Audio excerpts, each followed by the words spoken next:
So hello students, मैं अभी वापस से आज आप सभी के साथ जुड़ चुका हूँ। आज आप सभी को आपके हिस्ट्री का चैप्टर नंबर 4 इकोनॉमिक डेवलपमेंट पढ़ाने के लिए। एंड आई होप आप सभी की स्टडीज़ बहुत अच्छी चल रही होंगी। आपका अभी मिड टर्म भी होने वाला है, आपका फिर एनुअल एग्जाम्स भी होने वाला है। एंड आई होप आप सभी अच्छे से पढ़ रहे होंगे। So let's begin.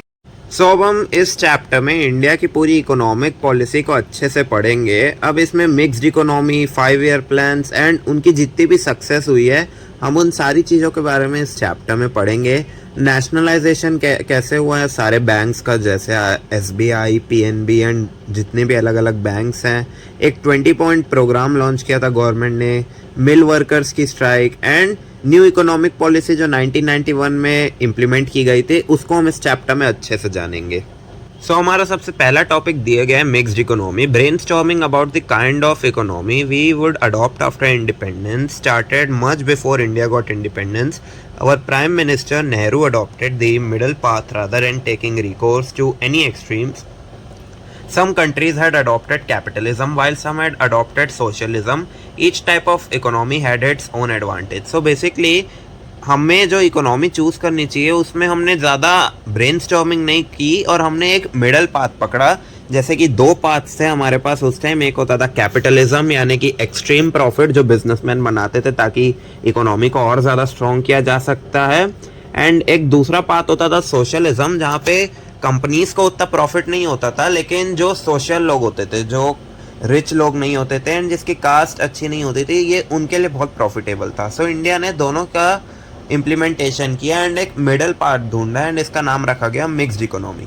सो नेहरू जी के इस आइडिया में बेसिकली उन्होंने ये इम्पोज किया था कि कैपिटलाइजेशन एंड सोशलाइजेशन, ये जो दो टॉपिक्स है, इनको हम मिक्स करके क्यों ना यूज़ करके देखें। सो बेसिकली इसमें होगा क्या कि हम बिजनेस आइडियाज़ के थ्रू हमारे प्रॉफिट को भी मैक्सिमाइज करेंगे एंड हमारे सोशलाइजेशन के थ्रू हम हमारी सोशल पावर को भी बढ़ाएंगे, जिससे हम लोअर कास्ट एंड जो पुअर लोग होते हैं उनकी भी हेल्प कर सके। एंड कैपिटलाइजेशन के कारण रिच पीपल एंड जो कंट्री की इकोनॉमी है वो भी ड्रास्टिकली इम्प्रूव होगी। अब यहाँ पे दोनों कैपिटलाइजेशन और सोशलाइजेशन, ये जो दोनों टाइप की इकोनॉमी है, इनके अलग अलग एडवांटेजेस एंड डिसएडवांटेजेस है। एंड मिक्स्ड इकोनॉमी के भी बहुत सारे एडवांटेज एंड डिसएडवांटेज है।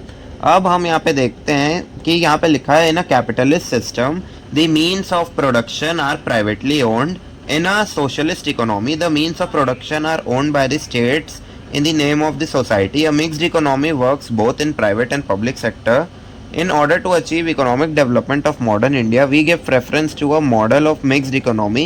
We can see three parts in this kind of economy. So basically यहाँ पे कैपिटलिस्ट एंड सोशलिस्ट स्ट्रक्चर को और अच्छे से एक्सप्लेन किया गया है एंड हमें यहाँ पे बताया गया है कि जो कैपिटलिस्ट सिस्टम होता है उसमें जो प्रोडक्शन है वो प्राइवेट बिलियनियर्स ओन करेंगे ताकि वो अपना प्रॉफिट बना सके एंड मैक्सिमाइजेशन हो सके फैक्ट्रीज की एंड एम्प्लॉयमेंट भी जनरेट होगा इससे।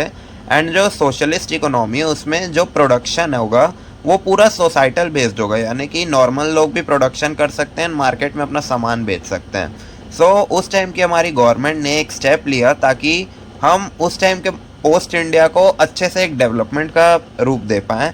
एंड इसी के कारण उस टाइप की गवर्नमेंट ने मिक्स्ड इकोनॉमी को ज़्यादा प्रेफर किया, क्योंकि इसके कारण प्राइवेट ओनर्स का भी फ़ायदा था एंड पब्लिक ओनर्स का भी फ़ायदा था। अब हमें यहाँ पे तीन इसके एग्जांपल्स दिए गए हैं, हम इसको अच्छे से देख लेते हैं। तो सबसे पहला एग्जांपल है public sector. So basically public sector के अंदर जितनी भी इंडस्ट्रीज आती है वो उनका सारा कंट्रोल कम्प्लीटली गवर्नमेंट के थ्रू होता है एंड मैनेजमेंट भी इसका पूरा गवर्नमेंट करती है। जैसे कि फॉर एग्जाम्पल हम डिफेंस के प्रोडक्शन का एग्जाम्पल ले सकते हैं या फिर आर्म्ड इक्विपमेंट्स जो कि हमारी आर्मी यूज़ करती है, वेपन्स। फिर आता है हमारा प्राइवेट सेक्टर। इस टाइप की जो इंडस्ट्रीज होती है वो private billionaires and industrialist own करते हैं। इसके कारण होता क्या है कि इसमें गवर्नमेंट की थोड़ी बहुत सुपरवाइजेशन होती है, यहाँ पे गवर्नमेंट थोड़े बहुत रूल्स अडॉप्ट करवाती है इन ओनर से, लेकिन पूरा कंट्रोल टेक्निकली ओनर्स का होता है, बस गवर्नमेंट के रेगुलेशंस को फॉलो करना पड़ता है। अब यहाँ पे इसका एग्जांपल हो गया कंज्यूमर गुड्स, जैसे कि बड़ी बड़ी कंपनीज हो गई, किसान जैम या फिर फॉर एग्जांपल सफोला के ओट्स, अमूल बटर, ये प्राइवेट सेक्टर के अंदर आ जाएगा। एंड हमारा थर्ड एग्जांपल है जॉइंट सेक्टर। अब इस टाइप के जो सेक्टर होते हैं इसमें जितनी भी इंडस्ट्रीज होती है वो प्राइवेट इंडस्ट्रियलिस्ट भी ओन करते हैं एंड गवर्नमेंट मैनेजमेंट भी ओन करते हैं, यानी कि प्राइवेट इंडस्ट्रियलिस्ट इसके ओनर होंगे लेकिन जो गवर्नमेंट है वो इसको मैनेज करेगी।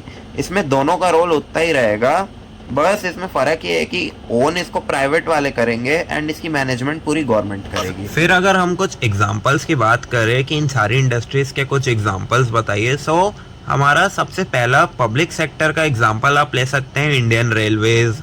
फिर जो एयरपोर्ट ऑथराइजेशन होती है गवर्नमेंट की एयरपोर्ट रन करने की, लेकिन आजकल वो भी प्राइवेट बिलियनियर्स एंड इंडस्ट्रियलिस्ट को सौंप दिया गया है कि आप एयरपोर्ट्स का अच्छे से रेनोवेशन करवाइए एंड आप ही रन कीजिए। फिर हम बात करें प्राइवेट सेक्टर की, सो यहाँ पे इसके एग्जांपल्स तो टाटा हो गया, रिलायंस लिमिटेड हो गया एंड अलग अलग कंपनीज हो गई, माइक्रोसॉफ्ट हो गया एंड बाहर की भी जो कंपनीज है प्राइवेट सेक्टर के अंदर वो सारी कंपनीज आ जाएंगी। एंड जॉइंट सेक्टर के अंदर जिसमें गवर्नमेंट और प्राइवेट दोनों का रोल होता है, इसके कुछ अच्छे एग्जांपल्स हो सकते हैं Karnataka Milk Federation and Amul. Amul is the best example for joint sector. So आप इन सारे एग्जांपल्स को एक बार अच्छे से समझ लीजिए कि इनकी वर्किंग कैसे होती है। एंड मैंने जैसा आपको बताया कि प्राइवेट, पब्लिक एंड जॉइंट, इनकी वर्किंग के अकॉर्डिंग हमें ये एग्जांपल्स अलॉट किए गए हैं। For a mixed economy to run smoothly, there is a need of coordination between the private and the public sector. So basically, कोई भी मिक्स्ड इकोनॉमी किसी भी कंट्री में अगर वर्क कर रही है तो वहाँ के प्राइवेट एंड पब्लिक सेक्टर का एक बहुत मेजर रोल आता है कि उनके बीच में कोऑर्डिनेशन कैसा है। This system aims at maximisation of production and popular participation on a large scale. ये जो सिस्टम होता है, यहाँ पे जो पॉपुलर पार्टिसिपेशन होता है between the socialist and capitalist venture के जो लोग हैं उसको बहुत ज़्यादा प्रमोट किया जाता है। एंड ये जो सिस्टम है इसमें हम प्रॉफिट मोटिव एंटरप्रेन्योरशिप, यानी कि हम बिजनेस को बढ़ावा देना चाहिए हमको, एंड जो स्मॉल बिजनेस है उनको ग्रो करने के लिए अलग अलग सब्सिडीज प्रोवाइड करनी चाहिए। फिर हमें डिसिप्लिन का भी मोटिव यहाँ पे अच्छे से याद रखना चाहिए। एंड यहाँ पे टाइम बाउंड प्लानिंग, यानी कि हमें टाइम के साथ साथ कौन से चेंजेस करने चाहिए उसकी प्लानिंग, ये सारी चीज़ों को हम मिक्स इकोनॉमी में कभी भी भूल नहीं सकते। A mixed economy also naturally tends to give priority to national interest. अब एक मिक्स्ड इकोनॉमी का नेचुरली एक टेंडर होता है कि वो हमेशा नेशनल इंटरेस्ट को priority they. Long term development is stressed upon with priority. अब इसके कारण लॉन्ग टर्म डेवलपमेंट भी होगा मिक्स्ड इकोनॉमी के कारण, क्योंकि प्रायोरिटी हमारा नेशनल इंटरेस्ट है। अब industries like defence, scientific research, education, roads, railways, waterways, sea ports and airports development, ये सारी चीज़ों में एक बहुत बड़ा कैपिटल इन्वेस्टमेंट लगता है, लेकिन ये इन सारी चीज़ों का जो रिटर्न है वो उतना ज़्यादा होता नहीं है एंड ये कभी कभी डिले हो जाता है। Not many private industrialist are keen to invest in this areas. In such a situation the government has to take the initiative. अब बहुत सारे प्राइवेट बिलियनियर ओनर्स को ऐसा लगता है कि अगर यहाँ पे रिटर्न हमें उतना अच्छा नहीं मिल रहा है तो यहाँ पे हमारी इन्वेस्टमेंट कहीं वेस्ट ना हो जाए। सो इसीलिए वो इतना इंटरेस्ट नहीं दिखाते यहाँ पे इन्वेस्ट करने का। इसीलिए गवर्नमेंट को ऐसे सेक्टर्स में अपना इनिशिएटिव लेना पड़ता है एंड वो इन सारी जगह पे इन्वेस्ट करती है एंड इसका प्रॉफिट लेती है in future. Thus, India adopted the economy model and 5-year plans and started off in its path of development. The industrial policy of 1973 increased the speed of development. Priority was on heavy industries, industrial families and foreign industries, and removed the imbalance in regional development. The government focused on development of small scale industries and cottage industries. Government also started paying more attention to cooperative sector. So basically उसके बाद India ने जो mix economy का model है and जो 5-year plans के model है उसको अडॉप्ट कर लिया था एंड अपने डेवलपमेंट के पाथ को उसी के साथ शुरू कर दिया था। एंड उसी के कारण 1973 में एक इंडस्ट्रियल पॉलिसी रिलीज़ की गई जिसके कारण डेवलपमेंट की स्पीड और रैपिडली बढ़ गई। अब यहाँ पे प्रायोरिटी ये थी कि ये जो पॉलिसी है इसके कारण जो हैवी इंडस्ट्रीज़ है एंड जो इंडस्ट्रीज़ गुड्स वगैरह बनाती है एंड जो फॉरेन इंडस्ट्रीज़ है जो कि बारे सारे प्रोडक्ट्स बनाती है, इन सब को रिमूव करके एक रीजनल डेवलपमेंट लाना है। इन सभी का इम्बैलेंस क्रिएट करके एक अच्छा बैलेंस वो करना, क्रिएट करना, इम्बैलेंस हटाकर। The government focused on the development of small scale industries. SSC की बहुत ज़्यादा यहाँ पे डेवलपमेंट होना शुरू हुई इसके बाद, क्योंकि एसएससीज वो इंडस्ट्रीज़ होती है जो विलेजेस के नियर लोकेटेड होती है एंड इनको बहुत सारी सब्सिडीज़ भी मिलती है गवर्नमेंट से अपना बिजनेस कंटिन्यू करने के लिए।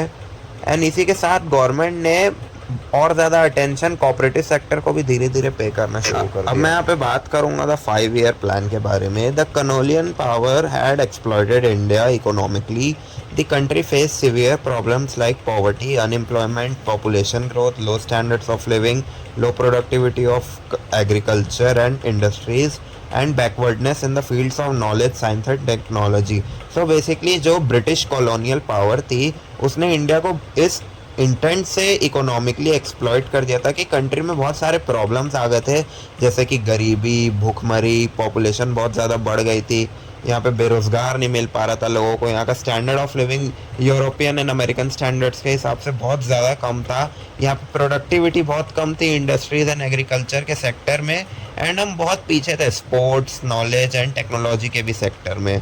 Planning was essential to solve this problems. अब प्लानिंग करना बहुत ज़्यादा ज़रूरी हो गया था इन सारी प्रॉब्लम्स को टैकल करने के लिए। अब इंडिया ने 1950 में प्लानिंग कमीशन को इस्टेब्लिश किया था with the help of Pandit Jawaharlal Nehru as its chairman. अब इस ऑर्गेनाइजेशन का काम था इंडिया के नेक्स्ट 5 ईयर्स की पूरी प्लानिंग करना, जिसमें रूरल एंड एग्रीकल्चरल डेवलपमेंट भी शामिल थी, एंड इंडस्ट्रियलाइजेशन को कैसे बैलेंस आउट किया जाए, एंड कैसे एक मिनिमम स्टैंडर्ड ऑफ लिविंग को धीरे धीरे इम्प्रूव किया जाए। इसके साथ यहाँ पे इकोनॉमिक डेवलपमेंट भी बहुत ज़्यादा कंसिस्टेंट होना शुरू हो गई थी, एंड यहाँ पे बहुत सारी डेमोक्रेटिक डील्स एंड आइडियल्स को भी फॉलो करना शुरू कर दिया था। अब यहाँ पे इस चीज़ का मेन फोकस था कि कैसे जो इंडिविजुअल लोग हैं वो पार्टिसिपेट कर पाए डेवलपमेंट में, एंड ये सारी चीज़ों को टैकल किया हमारे 5 ईयर प्लान्स ने, जो कि प्लानिंग ऑर्गेनाइजेशन ने बनाया था।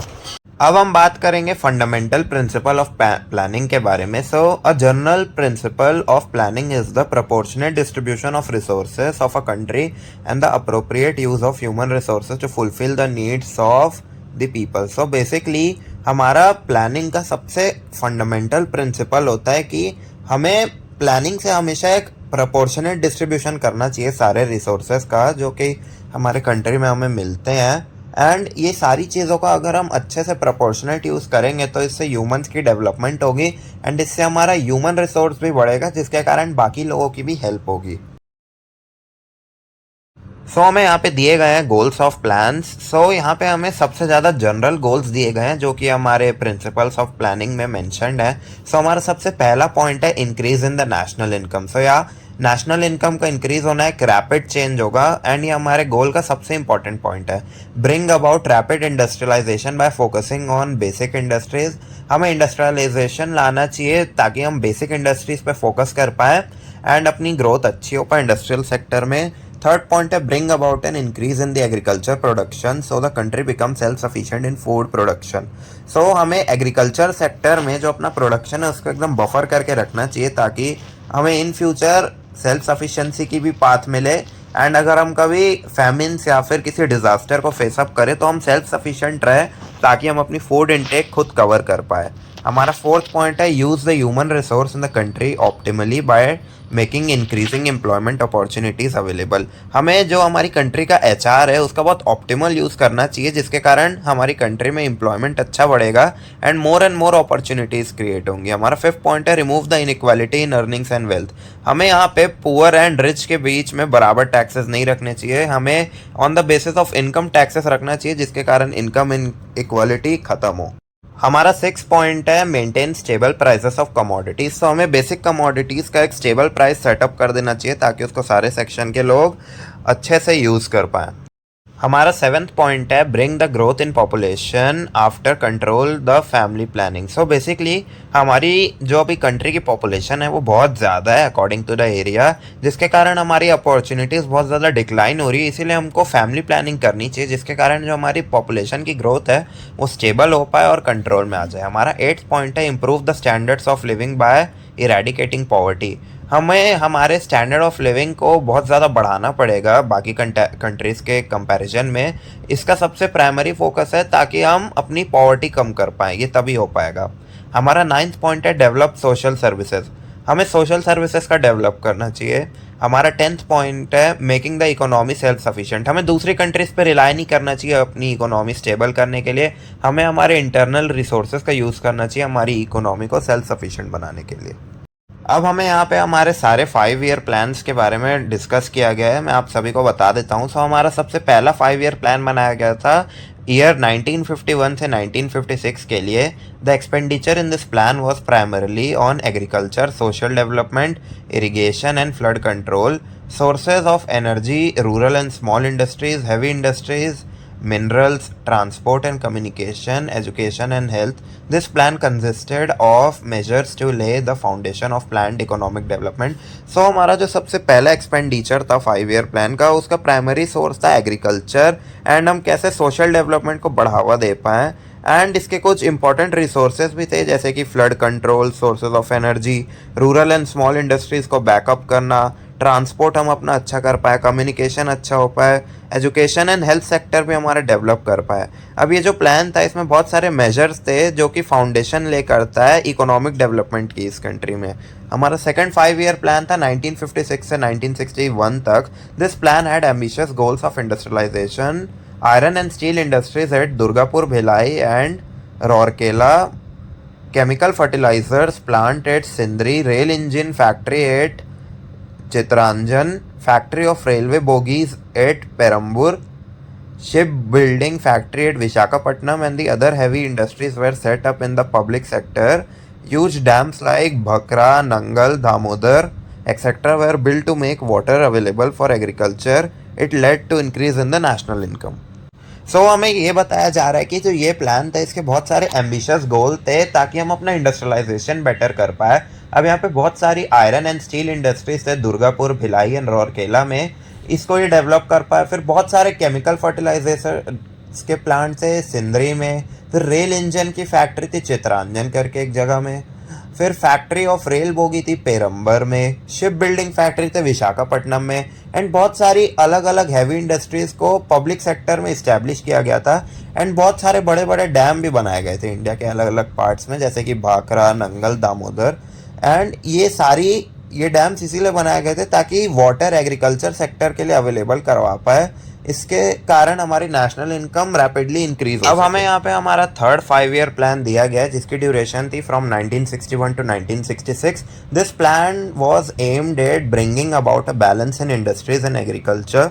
ये जो प्लान बनाया गया था इसका मेन एम था इंडस्ट्रीज एंड एग्रीकल्चर में बैलेंस लाने का. The other goals of the plan included increase in the national income. ये इस प्लान के बहुत अलग अलग रूल्स भी थे जैसे कि नेशनल इनकम को इंक्रीज करना, हैवी इंडस्ट्रीज को भी और ज़्यादा बढ़ावा देना, एंड फिर ट्रांसपोर्ट एंड मिनरल इंडस्ट्रीज का भी डेवलपमेंट होना, elevation of poverty and to expand the opportunities for employment. Poverty को एलिवेट करना एंड अपॉर्चुनिटीज़ एम्प्लॉयमेंट की और एक्सपैंड करना. After the third 5 year plan, 3 1-year plans were implemented 1966 to 1969. इस third 5 year plan के बाद 3 1-year के प्लान बनाए गए थे 1966 से 1969 में. ये एक ऐसा पीरियड था जहाँ पे बहुत भूखमरी हो गई थी क्योंकि चाइना के द्वारा इन्वेजन हो गया था पाकिस्तान की गवर्नमेंट के साथ. इंडिया एक वॉर के फेज़ में चल रहा था. अब गवर्नमेंट को डिफेंस में ज़्यादा फोकस करना था डेवलपमेंट रिलेटेड टास्क के अलावा क्योंकि इंडिया उस टाइम एक वॉर में था, the great Indo China war. Also the famine required the government to undertake measures to tackle the effects of famine. All this issues stress the Indian economy greatly. And फिर government को famine, भूखमरी से भी deal करना था, इसीलिए जो government थी उसको फैमिन्स के इफेक्ट्स को टैकल करने की ज़्यादा ज़रूरत थी डेवलपमेंट को हटाकर.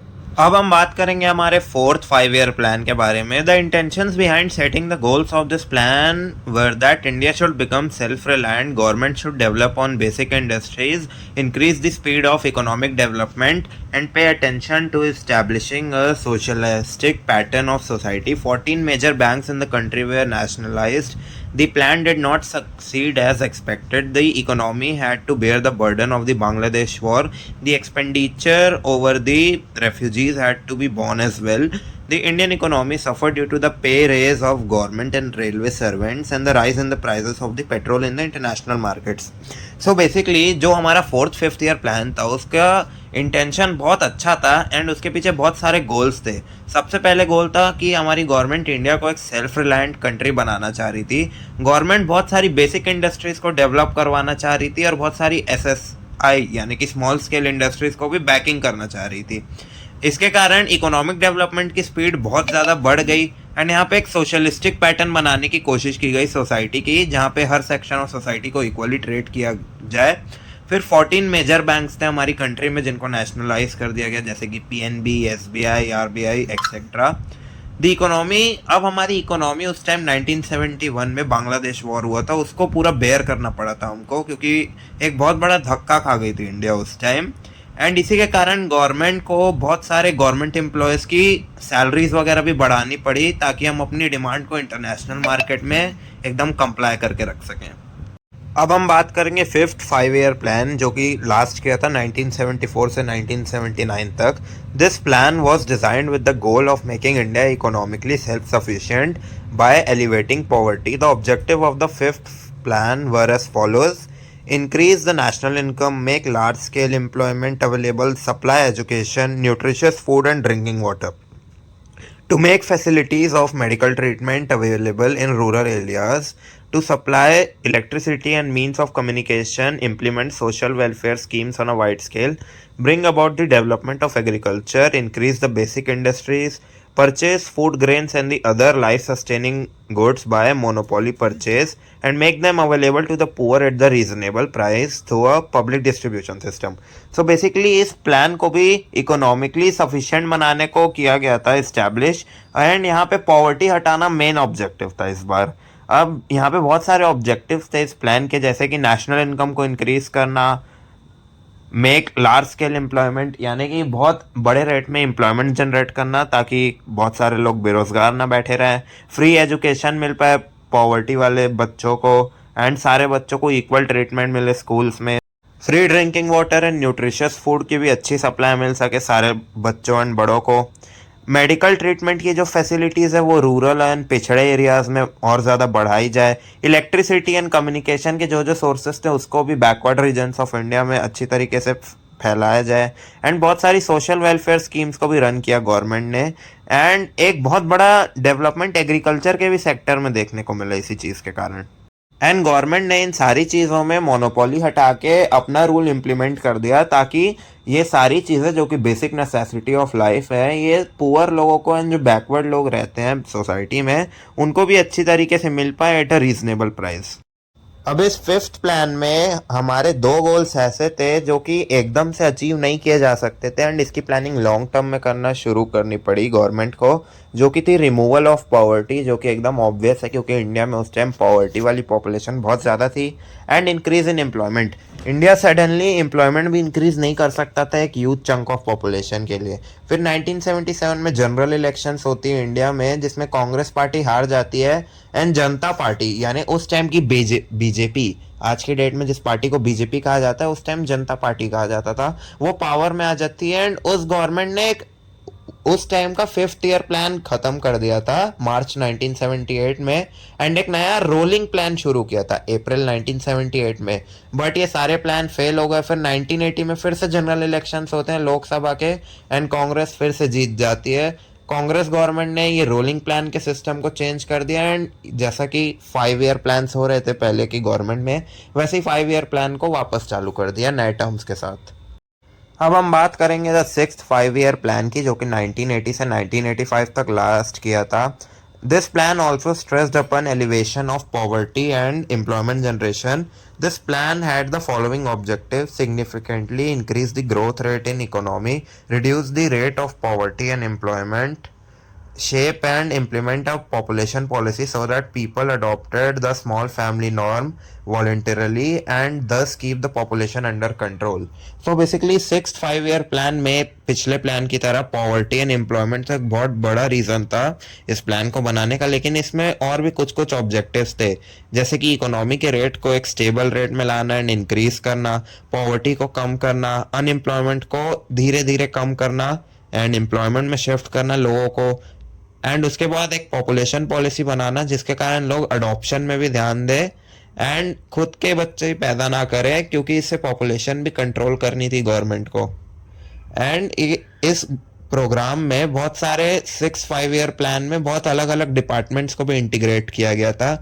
इसमें 4 डिपार्टमेंट्स यहाँ पे दिए गए हैं, आप देख सकते हैं, जिसका नाम था integrated rural development programme IRDP, rural landless employment guarantee programme RLEGP, national rural employment programme NREP and Salem steel plant. अब हम बात करेंगे हमारे 7th 5 ईयर प्लान की, जो कि 1985 से 1990 के ड्यूरेशन में था। This plan laid stress on food, employment, and productivity. The objectives of the plan included development, modernization, self-reliance, social justice, improving the techniques of production to achieve an yearly increase in national income of 5%, increase food grain production. The following programs were started in this plan. So basically ये वाला जो plan था इसमें food की quality, employment and productivity पे पूरा plan ले किया गया था. यहाँ पे मॉडर्नाइजेशन करनी थी सोसाइटल लुक में, self reliance and social justice में अपने को फोकस करना था, एंड जो टेक्निक ऑफ प्रोडक्शन है उसको सिग्निफिकेंटली इम्प्रूव करना था. एंड इस बार एक बहुत बड़ा एम सेट किया था कि जो नेशनल इनकम है उसमें 5 ईयर का एक ईयरली इंक्रीज देखने को मिले अगले नेक्स्ट 5 ईयर्स तक. एंड फूड गेन की पॉपुलेशन को भी एकदम बफर करना पड़ रहा था बढ़ती हुई पॉपुलेशन एंड फूड क्वालिटी को देखकर. अब यहाँ पर भी कुछ सारे प्लान्स इंटीग्रेट किए गए प्रोग्राम्स. यहाँ पे कुछ प्लान्स एंड प्रोग्राम्स का नाम है जवाहर रोजगार योजना, इंडिया आवास योजना, scheme of 10 lakh wells. The seventh plan proved to be important from the point of view of employment generation. ये employment generation के ऊपर ज़्यादा implemented था. अब हम बात करेंगे हमारे 8th 5th ईयर प्लान की, जो कि 1992 से 1997 तक लास्ट किया था. This plan gave a lot of scope to the private sector. The plan had the following features: to maintain the growth in national income to 6.5%, to control the growth of population, to encourage the program of family planning, to remove illiteracy by expansion of primary education. So जो 8th 5th year plan था 1992 से 1997 तक, यहाँ पे कुछ ऐसे features थे जिसको पहले के कंपैरिजन में अपग्रेड किया गया था, कुछ नया चेंज नहीं आया था. जैसे कि प्रीवियस प्लान के पॉलिसी को हटाकर 5% से 6.5% की इकोनॉमिक ग्रोथ को इम्प्लीमेंट कर दिया गया था. एंड फिर उसके बाद पॉपुलेशन ग्रोथ की बहुत सारी स्कीम चलाई गई ताकि लोग पॉपुलेशन कंट्रोल कर सके एंड इंडिया की पॉपुलेशन एक स्टेबल रूट में रहे.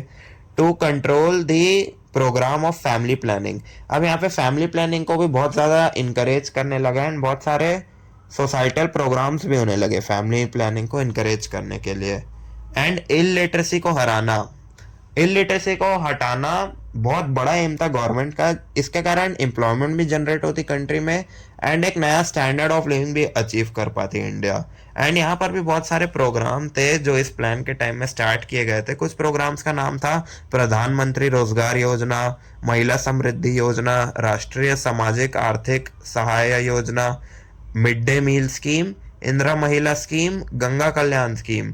अब 8th प्लान जो था 8th 5th ईयर प्लान, यहाँ पे प्राइवेट सेक्टर भी बहुत अच्छे से ग्रो किया क्योंकि 1991 में लिबरलाइजेशन नाम की एक पॉलिसी को अडॉप्ट किया गया था जिसके कारण प्राइवेट सेक्टर को एक बहुत बड़ा बूस्ट मिला. अब हम बात करेंगे 9th 5th ईयर प्लान की, जो कि 1997 से 2002 तक इम्प्लीमेंट किया गया था. This plan focused on agriculture and rural development. The objective of this plan were to increase the rate of growth of the economy, create healthy competition in the infrastructure sector, give a new direction to industrial policy for ensuring foreign investment. The following schemes were started during the plan: Swarna Jayanti, Sahari Rozgar Yojana, Bhagyashri Child Welfare Policy, Rajeshwari Mahila Kalyan Yojana, स्वर्ण जयंती ग्राम स्वरोजगार योजना, जवाहर ग्राम समृद्धि योजना, अंत्योदय अन्न योजना, प्रधानमंत्री ग्राम सड़क योजना etcetera. So basically इस 9th 5th ईयर प्लान में agriculture and rural development main focus था. एंड इसमें कुछ कुछ ऑब्जेक्टिव्स थे इस प्लान के, जैसे कि इकोनॉमी का रेट इंक्रीज करना, हेल्दी कंपटीशन बनाना इंफ्रास्ट्रक्चर के सेक्टर में, एंड एक नई डायरेक्शन बनाया इंडस्ट्रियल पॉलिसी में ताकि फॉरेन इन्वेस्टमेंट को इंडिया अट्रैक्ट कर पाए. अब इस प्लान में जो कम्युनिकेशन और सर्विस का सेक्टर था वो बहुत अच्छे से प्रोग्रेस हुआ क्योंकि ये जो प्लान था ये उसी के अराउंड पूरा बेस्ड था. एंड इसमें बहुत सारी एक्सपेक्टेशन भी अचीव की गई हमारी गवर्नमेंट के द्वारा जो उन्होंने सेट की थी. एंड कंस्ट्रक्शन एंड कम्युनिकेशन के भी फील्ड में बहुत सारी डेवलपमेंट्स आई. अब हम बात करेंगे नेशनलाइजेशन ऑफ बैंक्स की. During the tenure of prime ministers Pandit Nehru and Lal Bahadur Shastri, banking was a monopoly of the private sector. was a monopoly of the private sector. These banks represented different industrial groups. The director of these banks were working towards developing industrial sector and increasing its profit. In order to stop the government nationalized the Imperial Bank in 1955. Then it got converted into State Bank of India. This bank opened several branches all over the country in a short while and played a major role in development. So basically जो Pandit Nehru and Lal Bahadur Shastri ji का tenure था, वहाँ पे banking एक बहुत बड़ी monopoly बन गई थी प्राइवेट सेक्टर में. एंड ये जो बैंक था ये बहुत अलग अलग इंडस्ट्रियल ग्रुप्स को रिप्रेजेंट कर रहा था. एंड ये जो डायरेक्टर थे इस बैंक्स के, ये इंडस्ट्रियल सेक्टर को डेवलप कर तो रहे थे, लेकिन इससे पुअर सेक्शन ऑफ सोसाइटी का थोड़ा सा नुकसान हो रहा था एंड अपने प्रॉफिट बढ़ा रहे थे. एंड इसके कारण अब इस चीज़ों को स्टॉप करने के लिए गवर्नमेंट ने इंपीरियल बैंक को 1955 में नेशनलाइज कर दिया एंड उसको फिर SBI state bank of India का नाम दे दिया गया. अब इस बैंक ने थ्रू आउट इंडिया बहुत सारी अपने ब्रांचेस खोली and in a short while एक छोटी सी ड्यूरेशन में इस बैंक ने एक बहुत बड़ा रोल प्ले किया डेवलपमेंट में. अब हम बात करेंगे बैकग्राउंड ऑफ नेशनलाइजेशन की. India had adopted a mixed economy after independence. Nationalisation of bank was essential to cover the deficits if they occurred while implementing different schemes. Also, the profits of this bank would come into the government treasury once they were nationalized. Along with this, the policy of developing small industries and pharmaceutical industries had to be implemented. Lal Bahadur Shastri undertook the experiment of the Green Revolution in order to overcome food shortages and drought. During the tenure of PM Indira Gandhi, Congress Forum for Socialist Action, a group in the Congress Party inspired by socialist ideas, made a demand for nationalization of commercial banks. Even the Communist Party supported this demand. So basically ये topic हमें ये समझा रहा है कि India ने mixed economy को adopt करने के बाद जो नेशनलाइजेशन था बैंक्स का वो बहुत ज़्यादा असेंशियल हो गया था, ताकि जो डेफिसिट्स हो गए थे मार्केट में, यानी कि जो मनी की शॉर्टेज हो गई थी उसको ओवरकम कर सके हम. वाइल इम्प्लीमेंटिंग दी स्कीम्स, अब इस स्कीम्स को इम्प्लीमेंट करते टाइम हमें प्रॉफिट जो था बैंक का वो पूरा गवर्नमेंट ट्रेजरी को देना पड़ रहा था, ताकि गवर्नमेंट मनी को होल्ड कर सके अपने पास. एंड जब ये एक बार नेशनलाइज हो जा रहे थे, इनकी एक पॉलिसी बनाई गई थी नेशनल बैंक्स की, जो स्मॉल स्केल इंडस्ट्रीज को हेल्प करने में एंड फार्मास्यूटिकल इंडस्ट्रीज को हेल्प करेगा डेवलप करने में. अब शास्त्री जी ने एक एक्सपेरिमेंट किया ग्रीन रिवॉल्यूशन का, ताकि जो फूड शॉर्टेजेस एंड फैमिन्स वगैरह हो रहे थे उससे हम बाहर निकल सके. एंड बफर स्टॉक हमको मिला ग्रीन रिवॉल्यूशन आने के बाद. उसके बाद जब इंदिरा गांधी जी का टेन्योर आया तो कांग्रेस का एक फोरम लॉन्च हुआ था सोशलिस्ट एक्शन के लिए, जिसका नाम था socialist idea made a demand for nationalisation of commercial banks. यानी कि जो कमर्शियल बैंक्स जैसे कि आज आप देख रहे हैं आरबीआई, एसबीआई, जितने भी बैंक्स हैं इन सबको भी नेशनलाइज कर दिया जाए. एंड जो उस टाइम की अपोजिशन की पार्टीज थी, इवन उन्होंने भी इस डिमांड पे अपना पूरा सपोर्ट दिखाया. अब हम बात करेंगे द 20 पॉइंट प्रोग्राम की. PM Indira Gandhi announced a 20-point program on 1st July 1975 and resolved to make efforts towards rapidly becoming the developed nation. The main provisions of the 20-point program are as follows. So basically Indira Gandhi जी ने एक 20-point program 1st July 1975 को establish किया था and बहुत सारे efforts लगाए थे ताकि हम एक developed nation बन सके. अब इस 20-point program में कुछ main provisions थे. So हमारा सबसे पहला provision था land ceiling for cities and agriculture land, equal division of wealth, minimum wages for worker, increase in water conservation schemes. So basically land ceiling यानी कि हर एक फार्मर को एक proportionate land दिया जाएगा ताकि वो एग्रीकल्चर कर सके. and equal division of wealth among the poor, हम रिच लोगों से ज़्यादा टैक्स लेके उसको पुअर में सब्सिडीज के फॉर्म में डिस्ट्रीब्यूट करेंगे ताकि उनका भी वेल बीइंग अच्छा हो पाए. वर्कर्स को हम मिनिमम वेजेस देंगे ताकि उनका काम करने में मन लग सके. एंड जो वाटर कंजर्वेशन है यानी कि वाटर बचाने की स्कीम्स को हम और ज़्यादा पॉपुलराइज कर सके. हमारा सेकेंड पॉइंट है workers participation in industry, national training scheme, freeing bonded labour. Workers का जो पार्टिसिपेशन था इंडस्ट्री में उसको और बढ़ाया जाए. नेशनली पूरे नेशन में हमको ट्रेनिंग देनी पड़ेगी इन वर्कर्स को, कैसे वो प्रोफेशनल तरीके से काम कर सके. Free bonded labour and labour charges को थोड़ा कम करना. अब हमारा थर्ड पॉइंट है prevention of tax evasion, economic crimes and smuggling economic crimes हो गए जैसे कि थेफ्ट या फिर जितने भी कमर्शियल स्केल्स में जो बड़े बड़े क्राइम्स हो रहे थे, एंड ब्लैक मनी यानी कि टैक्स एविजन यानी कि टैक्स बचाने जैसे इन सारे क्राइम्स को कम करना। हमारा फोर्थ पॉइंट है regulation of prices on basis of necessities, improvements in public distribution system. अब हमको जो भी पब्लिक नेसेसिटीज यानी कि मेडिकेशंस हो गए, दवाइयाँ हो गई, या फिर रोज़मर्रा का खाने पीने का सामान हो गया, इन सबको रेगुलेट करना था, इनके प्राइजेस को, एंड जो हमारा पब्लिक डिस्ट्रीब्यूशन का सिस्टम था उसको इम्प्रूव करना था। अब हमारा fifth and the last point है improvement in the textile industry by developing handloom sector, weaving loans for weaker sections, housing communication facilities, making educational equipment available for schools. जो textile industry है उसको develop करना, हमारे handloom sector, हमारे traditional clothes को बढ़ावा देना, जो वीकर सेक्शंस ऑफ सोसाइटी है उनको लोन्स प्रोवाइड करना, एंड जो हाउसिंग कम्युनिकेशन की भी फैसिलिटीज़ हैं वो भी वीकर सेक्शन को प्रोवाइड करना, एंड जितने भी एजुकेशनल इक्विपमेंट हैं इन सारी चीज़ों को प्रमोट करने के वो स्कूल्स को प्रोवाइड करना। अब हम बात करेंगे इशू ऑफ वर्कर्स के बारे में।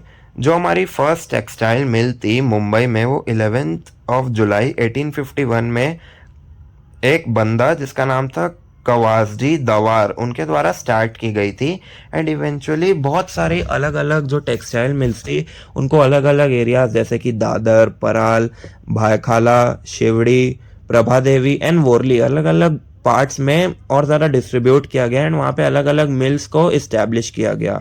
This part came to be known as Girangaon और टाउन ऑफ मिल्स। अब ये जो पार्ट था टाउन का उसको गिरन गांव यानी कि टाउन ऑफ मिल्स को भी कहकर पुकारे जाने लगा। अब इन द 1980s यहाँ के जो वर्कर्स थे उनमें अनरेस्ट यानी कि एक तनाव उठना चालू हो गया था, क्योंकि यहाँ की जो इकोनॉमिक कंडीशंस थी वो मीट नहीं कर पा रही थी वर्कर्स के डिमांड्स की, एंड बहुत अलग अलग जो सेक्टर्स थी इंडस्ट्रीज़ की जैसे कि कम्युनिकेशंस हो गया, रेलवेज हो गया, वहाँ पे जो वर्कर्स की वेजेस थी रैपिडली इंक्रीज हो रही थी, एंड उनको बोनस भी मिल रहा था, एंड उनको कहीं ज़्यादा फैसिलिटीज़ मिल रही थी टेक्सटाइल मिल वर्कर्स के कंपैरिजन में।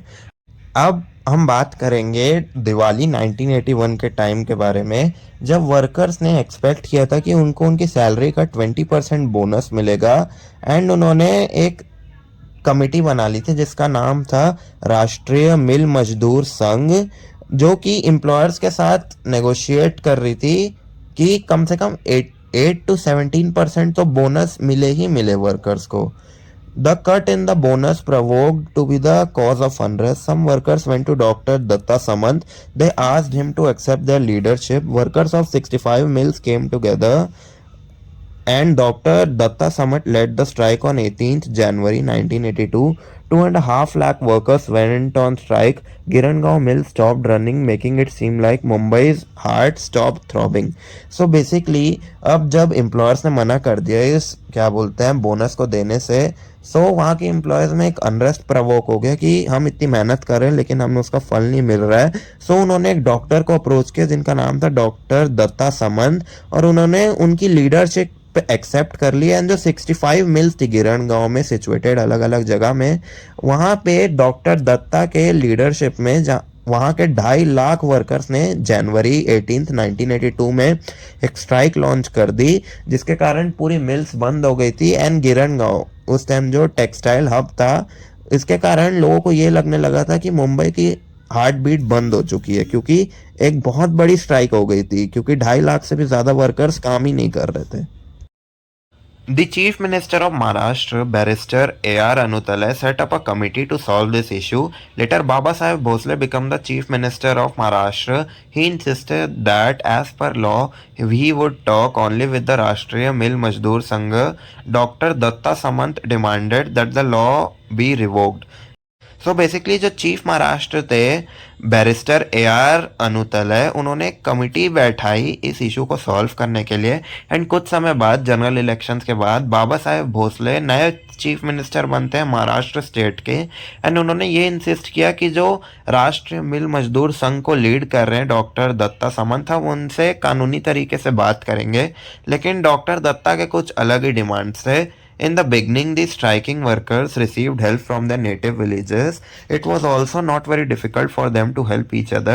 They set up departmental committees and distributed food grains, assistance in the form of funds. The left parties had supported the strike. As the strike dragged on, the efforts were made to split the striking workers' ranks. Even as the strike completed 6 months, the central government completely ignored it. The workers started a jail bharo agitation in September 1982. 1.5 lakh workers took a march on the Legislative Assembly of Maharashtra state. It didn't help at all. The strike completed a year. This was the first strike that have gone for a year. In this period, about 1.5 lakh workers became unemployed. So basically अब जो beginning थी ये strike की, उस time में जो strike में जो वर्कर स्ट्राइक कर रहे थे, उनको अपने नेटिव विलेजेस से हेल्प मिल रही थी एंड उनके लिए बहुत ज़्यादा डिफ़िकल्ट नहीं हो गई थी ये सिचुएशन. वो ऑफन एक दूसरे की हेल्प करे जा रहे थे and they setup departmental committees and distributed food grains. अब उन्होंने आपस में ही कमिटीज़ फॉर्म कर ली एंड उन्होंने फूड ग्रेन्स एंड बहुत अलग अलग टाइप के फंड्स एक दूसरे को ट्रांसफ़र किए ताकि वो इस स्ट्राइक को कंटिन्यू कर पाएँ. The left parties had supported the strike. अब जो लेफ्ट विंग की पार्टीज थी उन्होंने स्ट्राइक को सपोर्ट किया. As the strike dragged on, efforts were made to split the striking workers ranks. अब जैसे ये स्ट्राइक बढ़ते गया, बहुत सारे एफर्ट्स किए गए कि जो ये स्ट्राइक है इसको धीरे धीरे कम किया जाए. अब इस स्ट्राइक को पूरे 6 महीने हो चुके थे, लेकिन सेंट्रल गवर्नमेंट ने पूरी तरीके से इग्नोर कर दिया इस स्ट्राइक को. अब यहाँ पे वर्कर्स ने एक स्लोगन निकाला था, जेल भरो, एंड सितंबर 1982 तक ये स्ट्राइक अभी तक इग्नोर्ड ही थी. अब 1.5 lakh workers took a march on the legislative assembly state. It didn't help at all. अब बहुत सारे लोगों ने कैंडल मार्च एंड अलग अलग टाइप के मार्च किए, लेकिन ये बिल्कुल भी हेल्प नहीं कर रही थी. एंड इसी पीरियड ऑफ टाइम में जो फर्स्ट स्ट्राइक था वो पूरे 1 साल हो गया था इस स्ट्राइक को कंटिन्यू होते होते. And 1.5 lakh workers became unemployed. अब सेंट्रल गवर्नमेंट के ध्यान ना देने के कारण 1.5 लाख से ज़्यादा मजदूर अनएम्प्लॉय हो गए. As polyester had came into greater demand than cotton cloth, the sale of mill cloth had already got affected. The mills moved from Mumbai to Surat in Gujarat. The central government nationalized 13 text mills. Appointment of arbitrators did not help to resolve the issue. So basically, polyester का जो material था वो cotton से कहीं ज़्यादा demand में आना शुरू हो गया था उस पीरियड ऑफ टाइम में. एंड जो मिल के कपड़ों की सेल्स थी वो ऑलरेडी बहुत ज़्यादा अफेक्ट हो गई थी.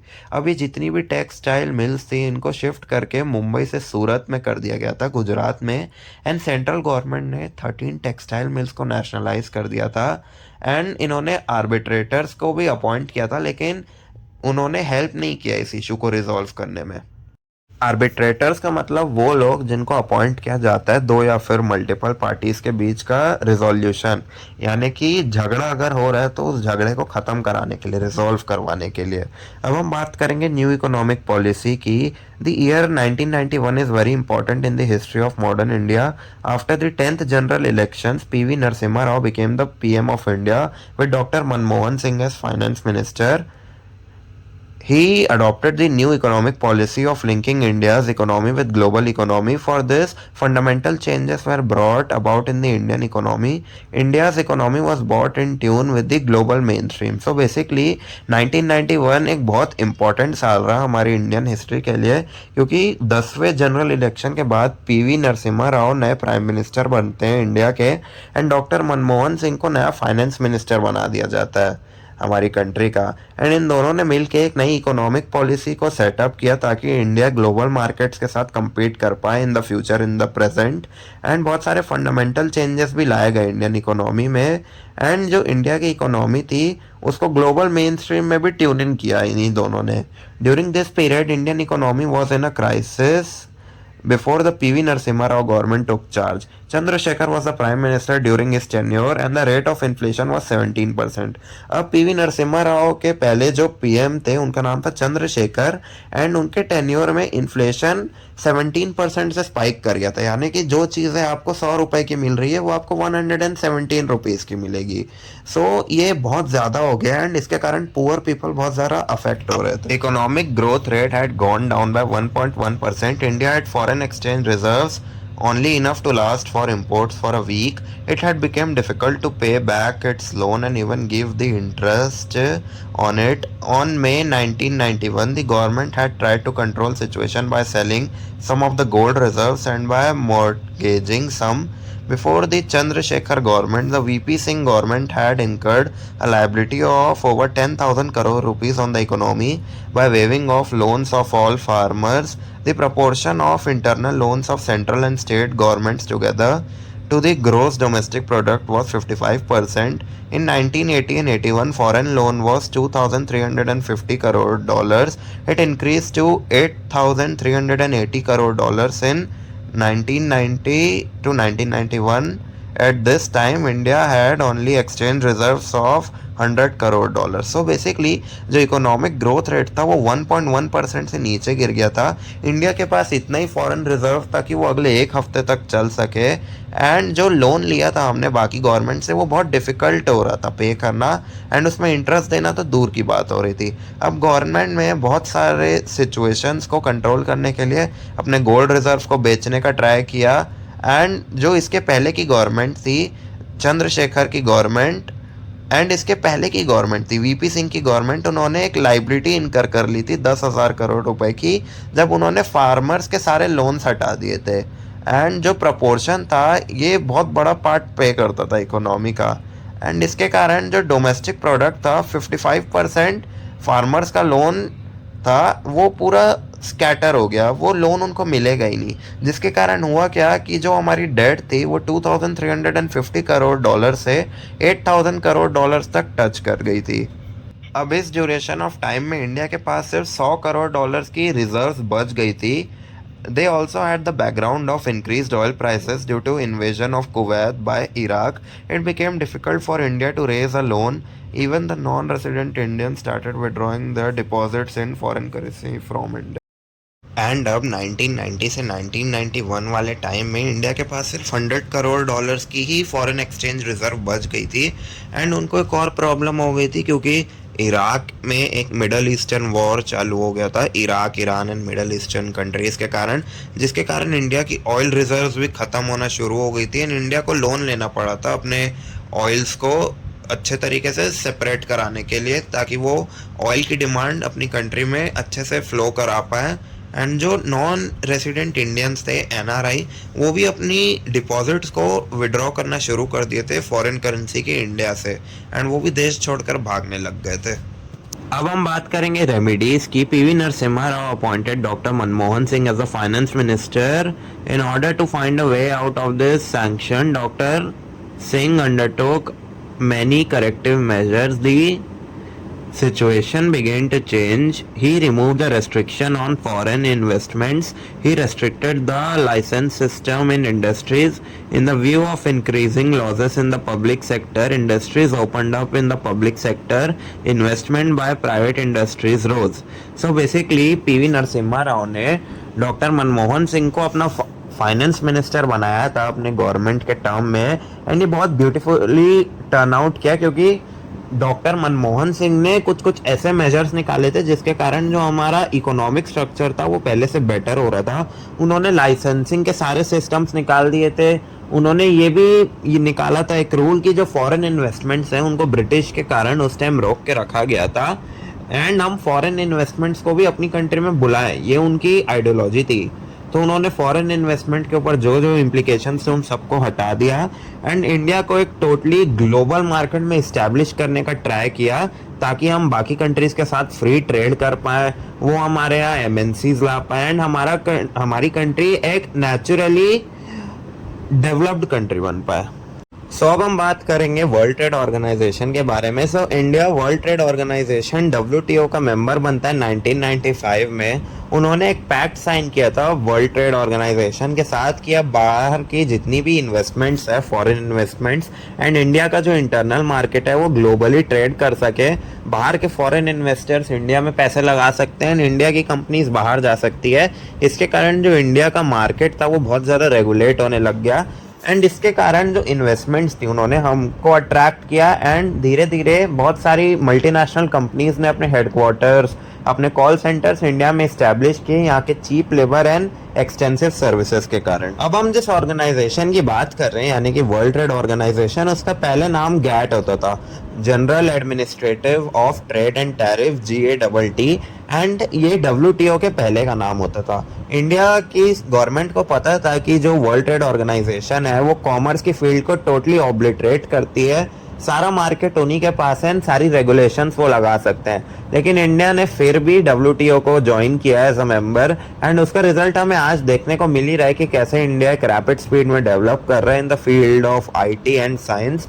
आप देख ही रहे हैं कि कैसे बड़े बड़े फाइनेंशियल कैपिटल बन रहे हैं, जैसे कि मुंबई एंड बेंगलोर सिटी, या फिर आप कोलकाता ले सकते हैं, या फिर आप दिल्ली ले सकते हैं। बहुत सारे बाहर की कंपनीज हमने अट्रैक्ट की है, एप्पल हो गया, फोर्ड हो गया, अलग अलग different manufacturers through out the world. लेकिन इसके बहुत सारे हमको कॉन्सिक्वेंसेस भी देखने को मिले, क्योंकि वर्ल्ड ट्रेड ऑर्गेनाइजेशन ने ओपन ट्रेड रखने की कोशिश तो की थी, लेकिन उनके भी कुछ इम्प्लीकेशंस थे। अब इंडिया ने सप्ता नाम के ऑर्गेनाइजेशन में भी साइन कर लिया था, जिसका नाम था south Asian preferential trade arrangement. इसमें जितनी भी साउथ एशियन कंट्रीज थे उनके बीच का ट्रेड एंड एम्पायर स्ट्रेंथन हो रहा था, and alongside world trade organisation के भी हम ऑलरेडी मेंबर थे। अब इसके कारण हुआ क्या कि जो साउथ एशियन कंट्रीज थी उसके लिए इंडिया ने सारे ट्रेड टैरिफ्स रिमूव कर दिए, टैक्सेस कम कर दिए, इंपोर्ट फ्री कर दिए बहुत सारे सामान को, जिसके कारण जो बायलैटरल ट्रेड था वो तो स्ट्रांग हुआ ही हुआ, एंड कंट्रीज की बायोलॉजिकल रिलेशनशिप्स भी बहुत अच्छी होने लगी कंपैरिजन पहले के हिसाब से। सो यही था आज का वीडियो स्टूडेंट्स। आई होप आप सभी को बहुत अच्छा लगा होगा।